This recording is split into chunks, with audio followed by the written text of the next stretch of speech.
Hello, and welcome to Why the Book Wins. My name is Laura, and today's video is part of a series I do where I compare books with their movie adaptation. And before we get into the book and movie, I want to warn you that there will be spoilers for both the book and the movie, so if you plan on reading the book or watching the movie, you should do that first, and then come back and watch this video. I also want to tell you that this is available as a podcast. I will link to Spotify and Apple down below because those are the two most popular platforms, but I am on other platforms as well. So these tend to be about 30 minutes, but especially if they're longer and it works better for you to listen to it, that is available. And I also want to say that even though my podcast is called Why the Book Wins, I do love movies as well, and there are times where the movie wins when comparing book versus movie. So it is not always the book, because I do love movies, and oftentimes, before I even started this podcast, the reason I would read a book was because I liked the movie, and so I wanted to read the book for it. And so I love both, essentially, and I think I give a fair view of both book and movie, despite my name being Why the Book Wins. Anyway, thank you for clicking on this video. I hope you enjoy it. And yeah, let's get right into the book versus movie. Thank you so much for joining me here today at Why the Book Wins. My name is Laura, and we are talking about Joe by Larry Brown, published in 1991, and I have the first edition copy right here. And the movie Joe was directed by David Gordon Green and was released in 2013. And real quick, I do want to mention I do have an Audible affiliate link, so if you want to sign up for the first time, you get your first audiobook for free. And if you use my code down below, it also helps me out.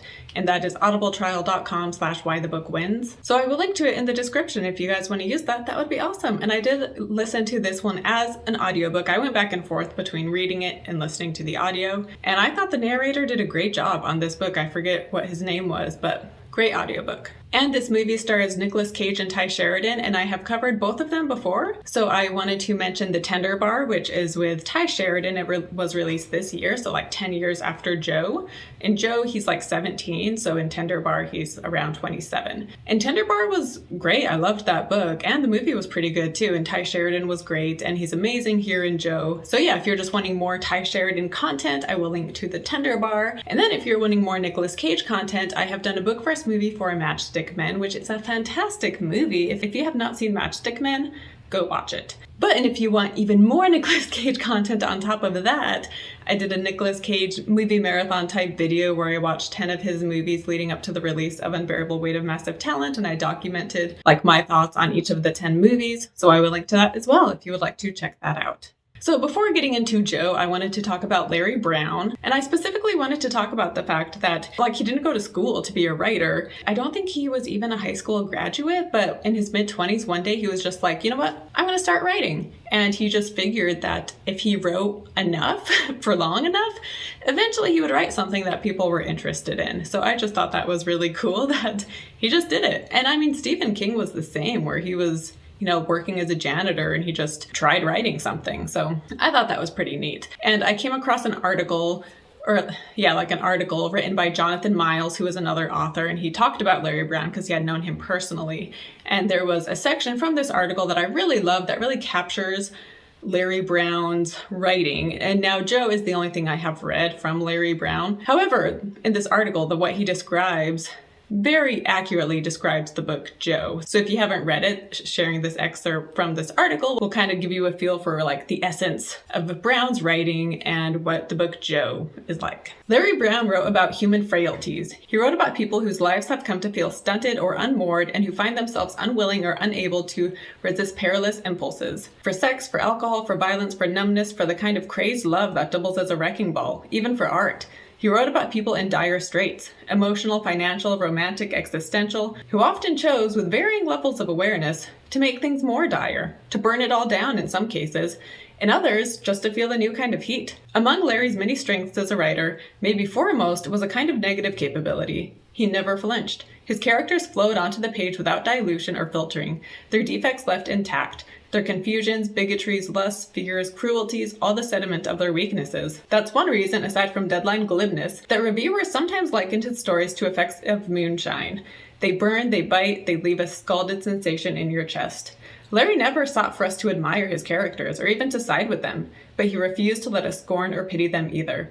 What he asked for us to afford them was the same thing he applied rigorously to their creation, unsparing empathy. The source of his achievement, I think, is this very empathy, his clear and tender regard for human frailties, and adherence to Samuel Taylor Coleridge's assertion that both good and bad people are invariably less so than they seem. And now to get into Joe, so the summary for the story for those who do not know. So Joe Ransom is one of the main characters, which I don't love the title Joe. I feel like there could have been a better title. I mean, it's fitting because Joe is a huge character in the story, but I think there's a better title out there. Anyway, Joe Ransom hires a group of men to poison trees so that they can then chop down the trees and replace them with new trees. While out in the forest doing this, they are approached by a 15-year-old kid named Gary who wants a job for himself and for his dad, and so Joe hires them, and Gary's a really hard worker and Joe is impressed. However, Wade, Gary's dad, is just old and tired and lazy and complains a lot. And so after the shift, he drops them off and he pays them for the day and he tells them he doesn't need them anymore for work. And before he officially drives off, he sees Wade hit Gary and take the money. And then later, Gary shows up at Joe's home and he's like, please, can I have my job back? My dad doesn't care if he has a job or not, but I do. And Joe, he takes a liking to Gary and he does admire what a hard worker he is, so he hires Gary back. And the two of them form a very close bond, sort of like father-son, because Wade is an abusive alcoholic person and he's just not around and he's just not a good person. And Joe is far from being this shining role model. However, compared to Wade, he is a much better person, and even though he has a lot of flaws, he's like a good person deep down. And so he takes Gary under his wing, kind of just teaches him things he should know. And by the end, Gary has bought Joe's old truck from him. However, Wade steals the keys and runs off with it. And then Joe later sees Gary walking and he picks him up and he has a fresh black eye and he asks him what happened. And so Gary tells him that Wade had stolen the truck. So they go off driving to look for the truck. And Gary tells him that Wade took Gary's little sister, Wade's daughter, who is only 12 and she won't talk. Wade took her with him, and Joe just has this sick feeling about what is going on with her. They end up finding the truck, and the sister is in the back with these two men who have paid to have their way with her, and Joe tells Gary to take Dorothy and run, and it says that they exchange eye contact one last time, and then that's basically it, and that's how the book ends. And so I loved the slow pace of this book and how Brown just takes his time letting us get to know these characters, and just a lot of it is just describing just their day in and day out habits and how they, the main characters are Joe, Wade, and Gary. So it's just explaining how the three of them spend their time and their money. And Brown has some beautiful passages,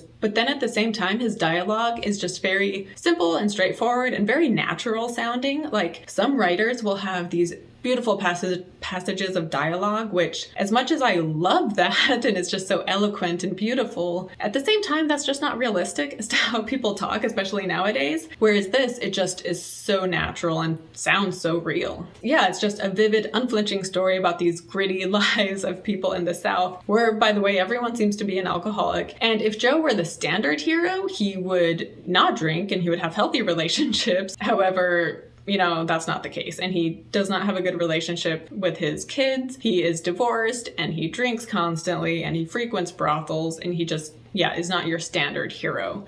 When you compare him to Wade, though, he's just this knight in shining armor who is coming to save Gary, apparently, because compared to Wade, basically everybody looks pretty good. And with the movie, I was surprised at how many... So by the way, I watched this movie first because I watched this movie as part of my Cage movie marathon. And I was surprised when I read the book how many of my favorite scenes from the movie came word for word right from the book. And again, the dialogue from the book is so real, and so a lot of that dialogue is put directly into the movie word for word. Sometimes when movies do that, it can sound weird because it just doesn't sound natural. Whereas with this, like I said, the dialogue just flows so naturally, and so it fits perfectly in this movie. And everybody, you forget you're watching actors because it all just feels so real and genuine. And even though a lot of it is scripted, because it comes straight from the book, it seems like a lot of it was improvised too, because it just feels so natural, especially when people are gathered in a group just chatting, or when Nicolas Cage, Joe, is talking to John Coleman, the store owner. There's a scene where Gary and Wade are talking, and it just feels so real. So I wonder how much was just improvised. But a lot of it clearly was scripted because it comes straight from the book. Anyway, I'm going to begin with Wade. So again, Wade is Gary's dad,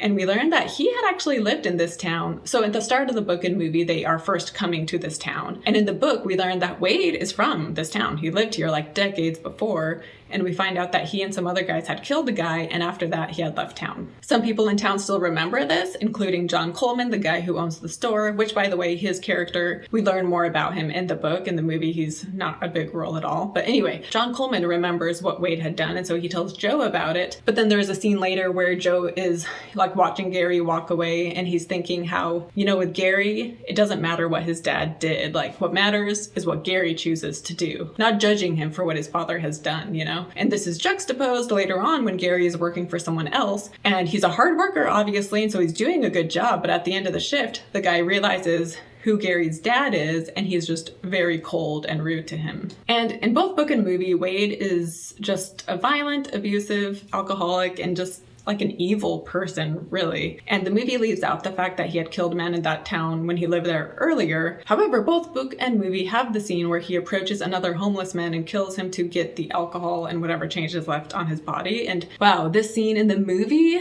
like, it is such a tense scene for one. And yeah, it's just so powerful and upsetting and just, yeah, like it's one of those scenes where I was just like, oh my gosh.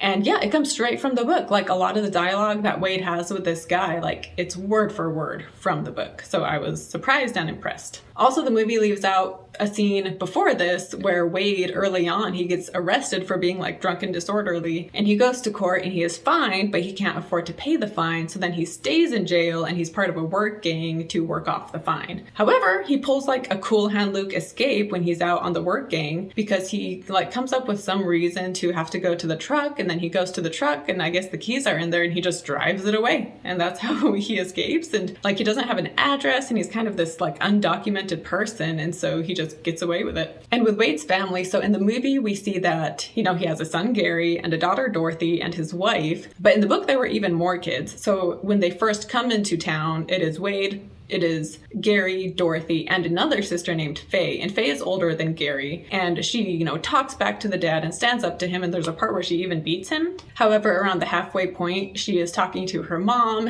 And she is saying how, like, things are never going to get better. And the mom is like, well, things can't get any worse. And the daughter is like, you know, that's where you're wrong. Things can get worse. And so she decides to leave. And Gary just comes home and he sees she's not around. But he's used to siblings leaving. And so he just is like, you know, that's just what happens. Because yeah, we learned that at one point there were like 5 daughters apparently. So there's 3 that we just never hear about at all. So we're not really sure what happens to them. But then there's also talk of 2 brothers who aren't around. And one of them we learn, like maybe in the middle, we learned that they were on a truck driving away in the back, like in the bed of the truck. And one of the brothers fall out and then he is run over by the car behind them. And so that's how he dies. And then there's another brother named Calvin. We hear about Calvin, but it's this mysterious thing. And it's not until like the very end of the book that we find out that when Calvin was a baby, Wade sold him for a car and possibly some money. And so that's like a big reveal right there. And again, just showing just the awfulness of Wade. The movie doesn't go too much into Gary's mom, you know, Wade's wife.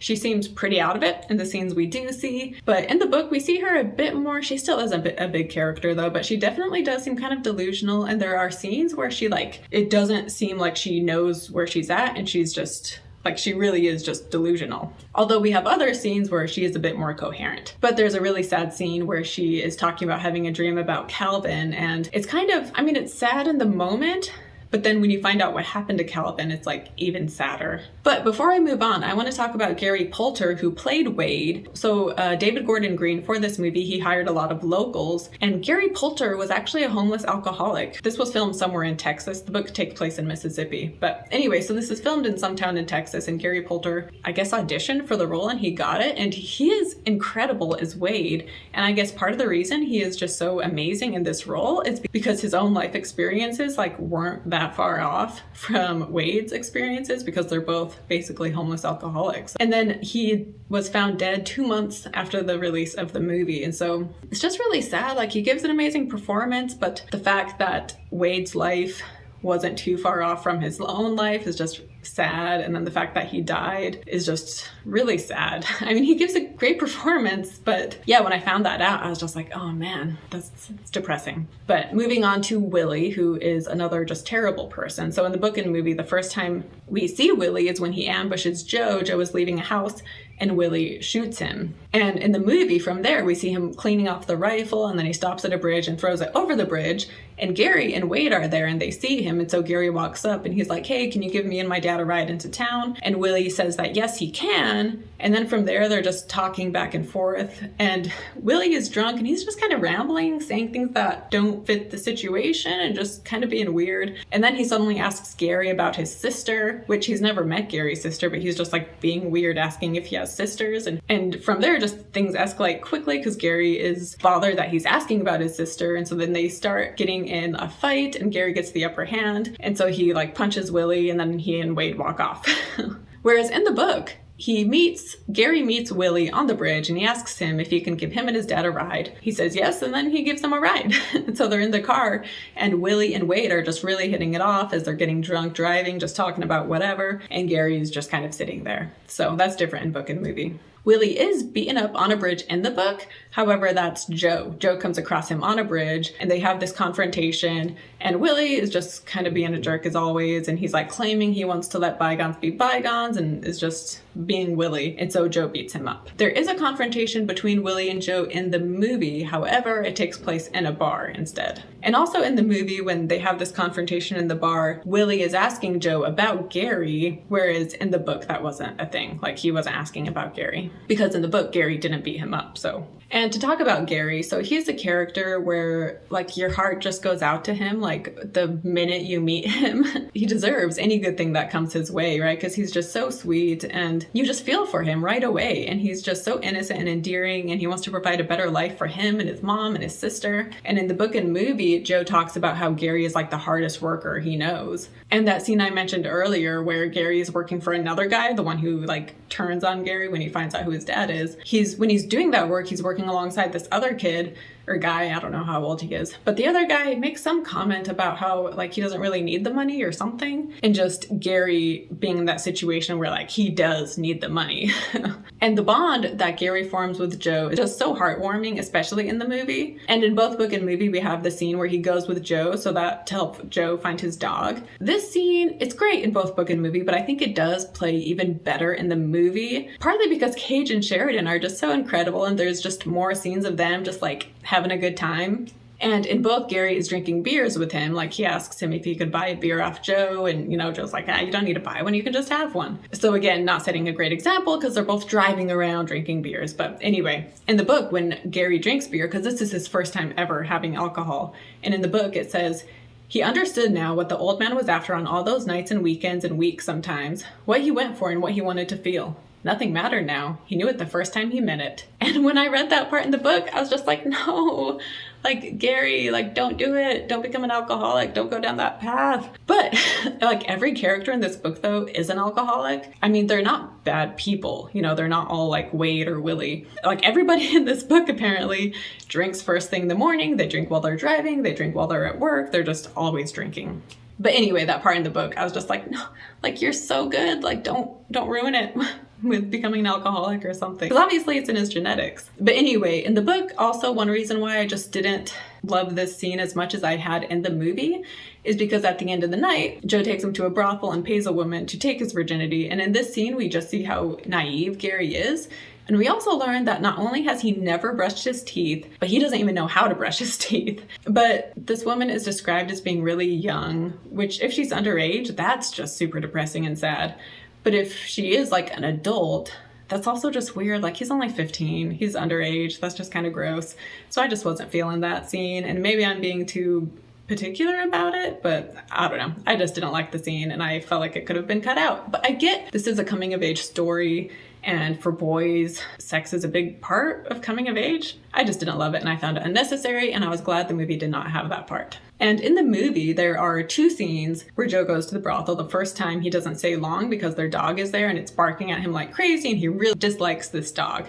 And in the movie, he says that the dog has bitten him before, whereas in the book, I don't think the dog had. The second time he goes there in the movie is after his fight with Willie in the bar, and so he's just all tense. He goes to the house, but the dog is there barking, and he's just like, I do not want to deal with this dog. So then he drives home real quick, gets his own dog, comes back and has his dog fight their dog, and their dog ends up dying. And this is in both book and movie, although the dogfight happens his first time going there in the book. But this is why the cops are chasing him, is because his dog killed someone else's dog. And in both, we do see that the cops are just on top of him in this town because he is an ex-con. And so we have the scene where they're chasing him after the dogfight, which it was understandable why they wanted to get him.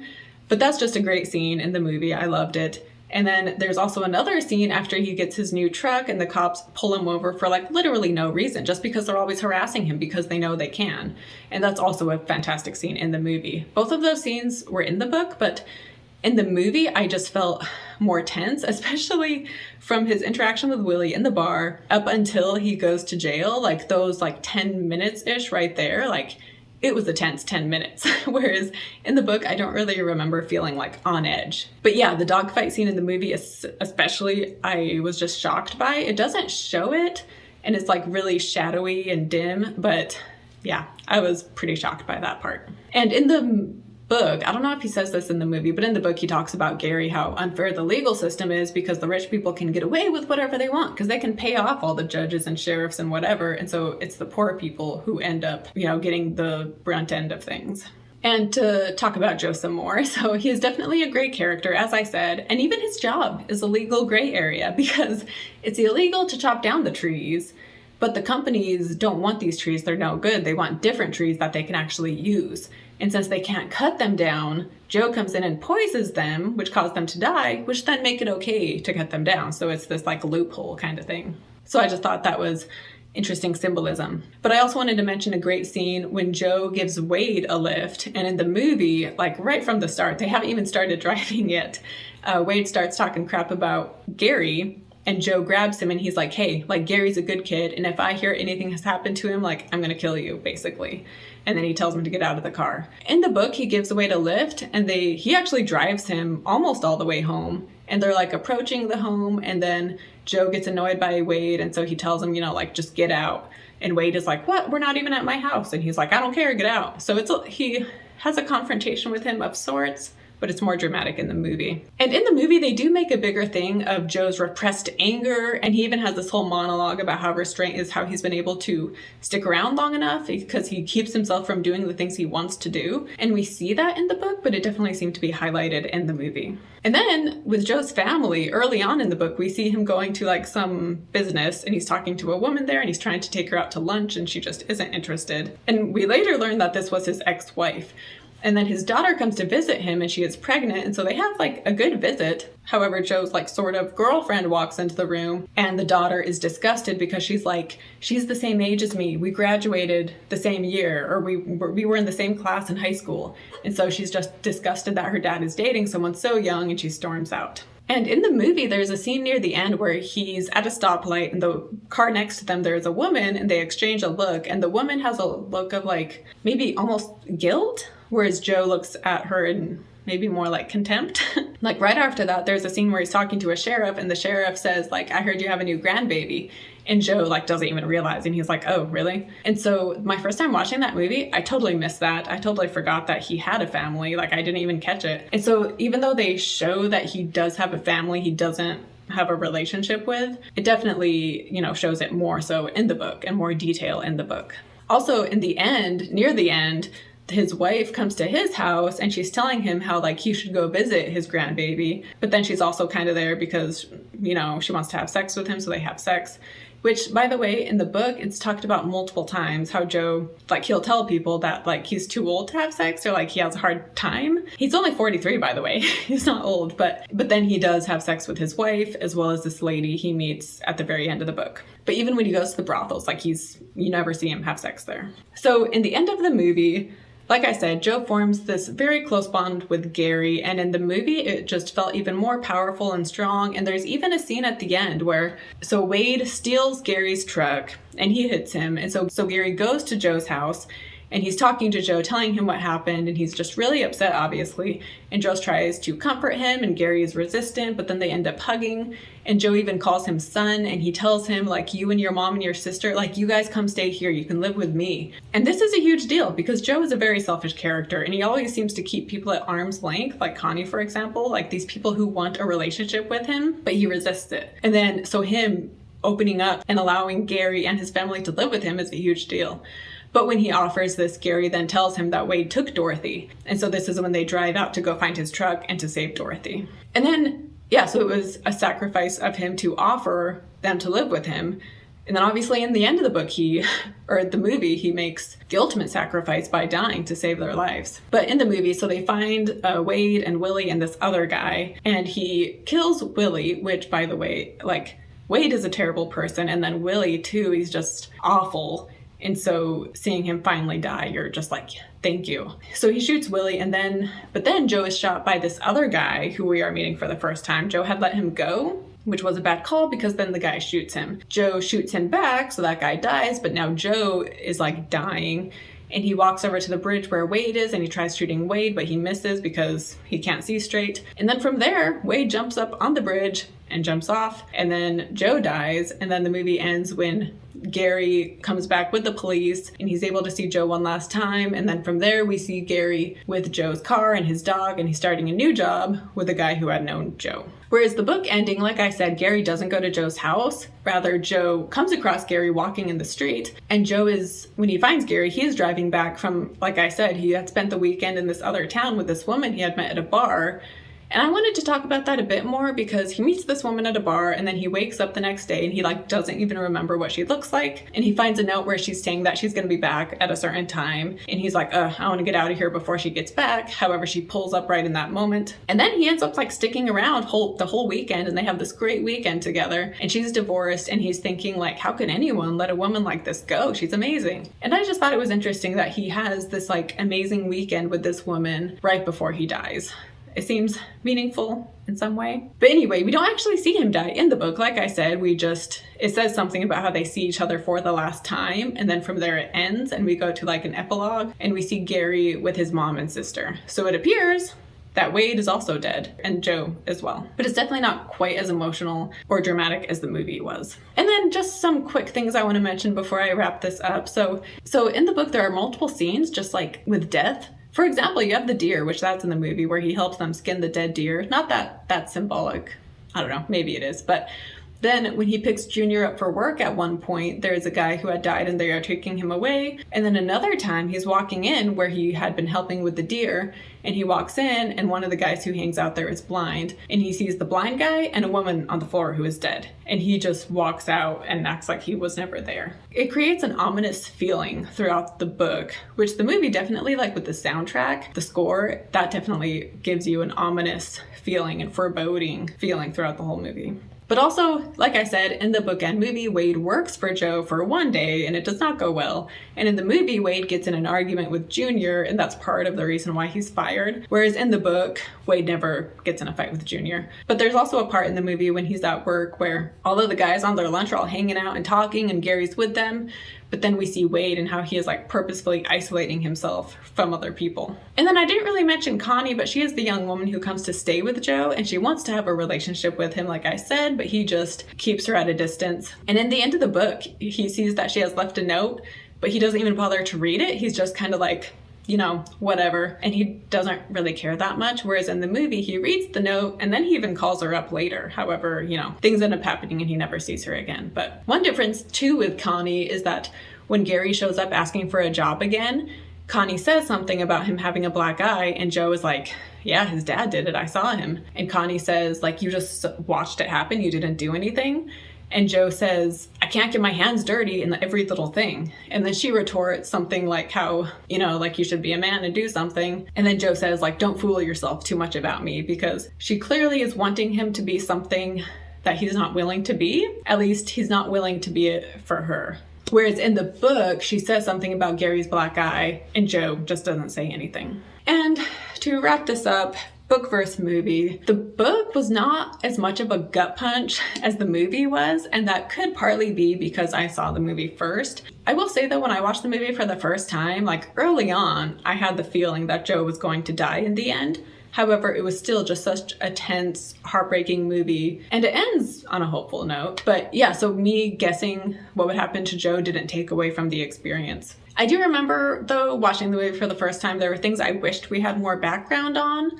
Specifically, like Willie and Wade, and there's that scene where they meet up on the street, and Willie's acting like he has some plan to team up with Willie as a way to get like revenge on Joe. So I didn't quite understand that, but I guess it doesn't really need that much explaining because Willie and Wade are just terrible people who have no morals and no kindness, and they're also both the type of alcoholic who is just so consumed by their addiction and they've just gone so far down the wrong path.